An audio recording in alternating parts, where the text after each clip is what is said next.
Welcome back to Nation UP Media. आइए जानते हैं यूपी की कुछ महत्वपूर्ण और बड़ी खबरें। उससे पहले आप हमारी किस जिले से खबरें देख रहे हैं हमें कमेंट में जरूर बताएं। इस वीडियो को लाइक करें, चैनल को जरूर सब्सक्राइब करें। आइए जानते हैं यूपी की कुछ बड़ी और महत्वपूर्ण बड़ी खबरें। 5 साल में दलहन उत्पादन में आत्मनिर्भर बनेगा उत्तर प्रदेश, सरकार ने तय किया लक्ष्य। उत्तर प्रदेश सरकार ने अगले 5 साल में दलहन के उत्पादन में प्रदेश को आत्मनिर्भर बनाने का लक्ष्य रखा है।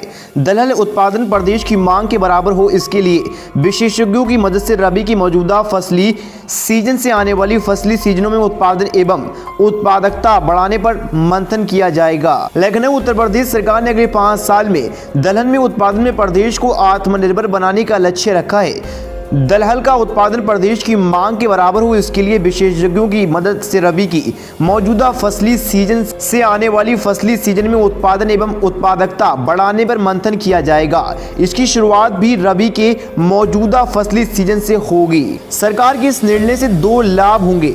अगस्त के सूखे एवं अक्टूबर के बाढ़ से प्रभावित किसानों को बीज के रूप में उन्नत प्रजाति का कृषि निवेश मिलने से राहत मिलेगी। साथ ही सरकार की मंशा के अनुरूप दलहन का उत्पादन एवं रकबा भी बढ़ेगा।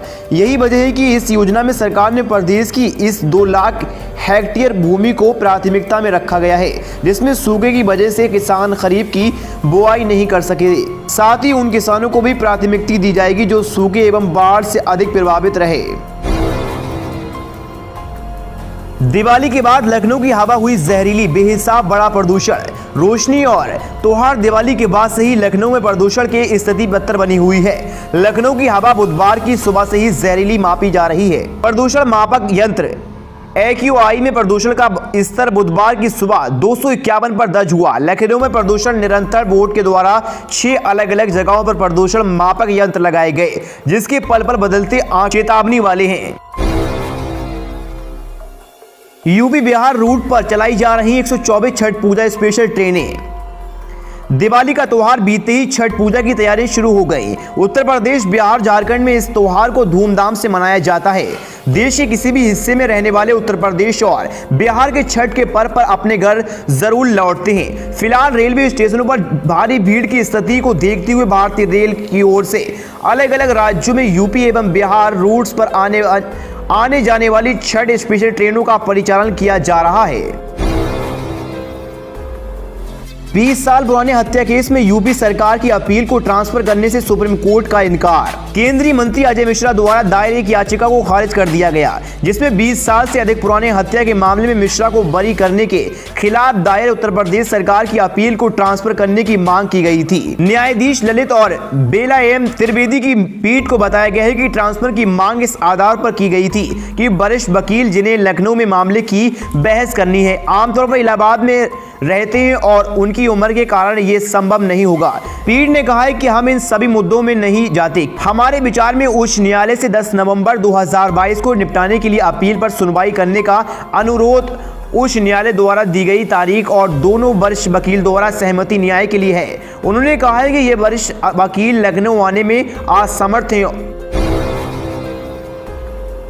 पीएम किसान सम्मान निधि पूर्वांचल जिले में वाल्मीकि के सम्मान से वंचित हुए 6,73,000 किसानों को आर्थिक रूप से मदद पहुंचाने की सरकार की योजनाएं संचालित हैं। व्यवस्था में खामी के चलते तमाम पात्र लाभ से वंचित हो जा रहे हैं। इसमें एक है प्रधानमंत्री किसान सम्मान निधि योजना की गत 17 अक्टूबर को जारी हुई वाल्मीकि के लाभ से 6,73,649 किसान वंचित रह गए। इसे लेकर शासन की सख्ती के बाद जारी हुए निर्देश पर जिला प्रशासन सक्रिय हो गया। जिला मुख्यालयों पर और इलाकों में एक कंट्रोल रूम स्थापित कर वंचित अन्नदाताओं के भूले को पोर्टल पर अपलोड करने की प्रक्रिया तेज कर दी गई, ताकि योजना के लाभ से जल्द किसानों को जोड़ा जा सके। भक्तों के लिए खुलेगा राम मंदिर। जन्मभूमि तीर्थ क्षेत्र ट्रस्ट के महासचिव चंपत राय ने बताई तारीख। राम भक्तों के लिए राम मंदिर का सपना अब मूर्त रूप से पूरा हो जाएगा। वो घड़ी नजदीक आती जा रही जब राम मंदिर अब भक्तों के लिए खुल जाएगा। बता दें कि मकर संक्रांति के अवसर पर रामलला की मूर्ति की स्थापना के बाद जनवरी 2024 में अयोध्या में राम मंदिर भक्तों के लिए खोल दिया जाएगा। लेखपाल भर्ती के लिए कितना होगा कट ऑफ? उत्तर प्रदेश अधिनिष्ठा सेवा चयन आयोग यूपीएसएससी पीईटी 2022 के आंसर जारी हो चुके हैं और अब उम्मीदवारों को अपने रिजल्ट का इंतजार है। जो उम्मीदवार 15 और 16 अक्टूबर को आयोजित हुई यूपीपीआईटी परीक्षा के लिए उपस्थित हुए वे आधिकारिक वेबसाइट यूपीएसएससी गवर्नमेंट इन पर विजिट कर अपना एग्जाम रिजल्ट डाउनलोड कर सकेंगे। एग्जाम में क्वालिफाई हुए उम्मीदवार राज्य में सामूहिक भर्तियों के लिए मेंस परीक्षा में शामिल हो सकेंगे। जानकारी के अनुसार यूपीएसएससी पीईटी का परिणाम इसी सप्ताह जारी होने की उम्मीद है। उत्तर प्रदेश सेवा चयन आयोग यूपीएसएससी ने गुरुवार 20 अक्टूबर को पीईटी की आंसर की जारी की है। परीक्षा के लिए 37 लाख उम्मीदवारों ने रजिस्ट्रेशन कराया था, जिनमें 25 लाख से अधिक छात्र परीक्षा के लिए उपस्थित हुए थे। यूपी कांस्टेबल 2022 जल्द जारी होगा नोटिफिकेशन। उत्तर प्रदेश में प्रतियोगी परीक्षाओं की तैयारी कर रहे अभ्यर्थी बेसब्री से कांस्टेबल के हजारों पदों पर निकलने वाली भर्ती का नोटिफिकेशन का इंतजार कर रहे हैं। दरअसल उत्तर प्रदेश पुलिस भर्ती एवं बोर्ड यूपीबीपी राज्य में कांस्टेबल तथा फायरमैन के 26,382 पदों पर भर्ती करने वाली है। इस भर्ती के जरिए कांस्टेबल के 26,210 और फायरमैन के 172 पदों पर भर्ती की जाएगी। यूपीबी ने इस भर्ती के लिए अभी तक नोटिफिकेशन जारी करने की तारीख नहीं बताई। हालांकि विभिन्न मीडिया रिपोर्ट्स के मुताबिक बोर्ड ने इस भर्ती के लिए तैयारी शुरू कर दी है और अगले कुछ सप्ताह में इसके लिए नोटिफिकेशन जारी किया जा सकता है।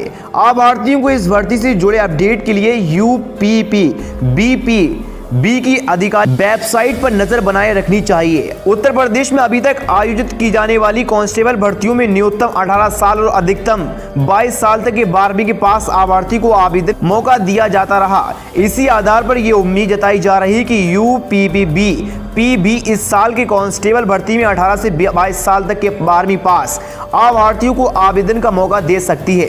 हालांकि जरूरी योग्यताओं से संबंधित पूरी जानकारी इस भर्ती के लिए आप नोटिफिकेशन जारी होने के बाद ही पता चल सकती है। कांस्टेबल भर्ती में राज्य के नियमों के अनुसार अनुसूचित जाति एससी को 21%, वहीं अनुसूचित जनजाति एसटी को 2%, अन्य पिछड़ा वर्ग को 27% और आर्थिक रूप से पिछड़ा वर्ग ईडब्ल्यूएस को 10% आरक्षण का लाभ दिया जा सकता है। इसलिए ये उम्मीद जताई जा रही कि कांस्टेबल के 26,210 पदों पर होने वाली भर्ती में एससी श्रेणी के अभ्यर्थियों के लिए 5504 सीटें हैं, एसटी श्रेणी के अभ्यर्थियों के लिए 524 सीटें हैं, ओबीसी श्रेणी के अभ्यर्थियों के लिए 7,076 सीटें और वहीं ईडब्ल्यू श्रेणी के अभ्यर्थियों के लिए 2621 सीटें आरक्षित हो सकती हैं। प्रयागराज की 473 किमी में 205 जर्जर सड़कें 87 करोड़ रुपए से दुरुस्त की जाएगी। फर्राटा भरेंगे वाहन। प्रयागराज जिले के लिए लोगों के लिए त्योहार पर जर्ज सड़कों ने काफी परेशान किया। गड्ढा युक्त और क्षतिग्रस्त सड़कों पर आवागमन। हालांकि आपको ज्यादा समय तक परेशान नहीं होना पड़ेगा क्योंकि जल्द ही जर्जर मार्गों का मरम्मत किया जाएगा। लोक निर्माण विभाग ने इसके लिए कार्य योजना बना ली है। यूपी के अमेठी के एटीएम में निकला चूरन वाला नोट। 200 रुपए 2 नकली नोट निकलने से मचा हड़कंप। यूपी के अमेठी कस्बे में एक एटीएम से 200 रुपए के 2 नकली नोट निकले। इन नोटों पर फुल ऑफ फन यानी मस्ती भरा लिखा हुआ था, यानी मस्ती से भरा हुआ लिखा हुआ है। मामले में पुलिस को भी जानकारी दी गई। उत्तर प्रदेश के अमेठी जिले के एक एटीएम से 200 रुपए के नकली नोट निकलने का एक वीडियो सामने आया। वीडियो में ये देखा जा रहा है कि एक युवक हाथ में नकली नोट लिए हुए खड़ा है, जिसे लेकर ये दावा किया जा रहा है कि एटीएम से ही नकली नोट निकला।